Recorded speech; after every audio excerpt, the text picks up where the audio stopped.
had it about a year, and we always had problems chasing him for the money. And anyway, he quit making payments.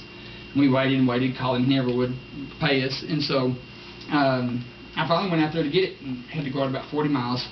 And I got my trailer backed up to the building. It was right at the end of his driveway, right by his mobile home with all the junk around it. And I was backing up, and he came out of the house, you know, and had a kid in each hand and said, "What are you doing?" And I said, "Well, I'm getting this building. You're not going to make the payments on it." And he says, "Well, I'm really sorry I haven't made the payments, but we had a wedding out here this last weekend." Jerry looked at us, goes, "There ain't no way there was a wedding out here." And I started, and I said, "Well, I'm sorry." He said, "Well, I lost my jobs." I said, "I'm sorry, but business is business. I've got to get the building." And so he said, "Well, let me go call," and his wife's a stripper. He says, "Well, let me go call my wife." Sissy's between shows. We sent that payment in.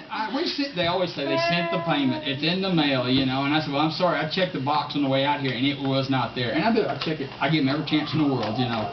And I said, and so when he went in the house for a minute, it had one little window in the back, and so I thought, smells kind of funny, you know, and the door was locked, so I went around and, before we went in the house, I started to open up the door, because I always open up the door, make sure there's no gas cans that are going to turn over when I'm going down the road and the thing catches on fire. I started opening the door, and he kind of gets up to the door and says, "You don't want to do that."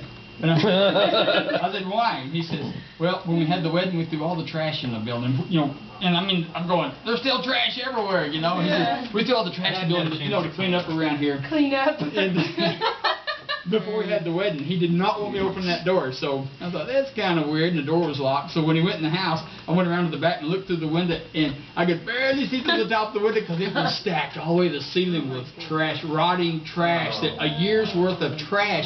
He was using this thing for a dumpster. It was cheaper to rent than to pay for a dumpster, to, you know, pay monthly fee on a dumpster. So he Out in the rent it. county.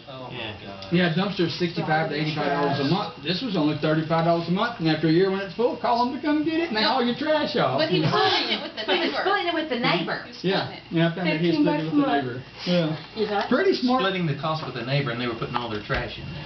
Oh man. Decomposed stuff for your diapers. I mean, it was just absolutely disgusting. Oh, but you hadn't heard the best yet. Go ahead and Oh, I was so sick, and I could smell all that rotten meat and stuff in there from his food scraps, because I guess they didn't have a garbage disposal, and it was so nasty. And so he came out, and my blood's boiling. I'm just acting like I'm sitting there, and I said, "Well, I'm sure sorry. I have to load this thing up." And I'm sitting there winching it up on the trailer, hitting the little remote button, you know.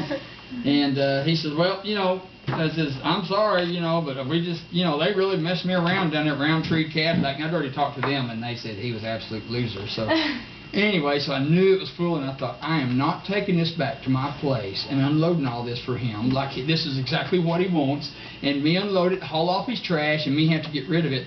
So I got it up on the trailer.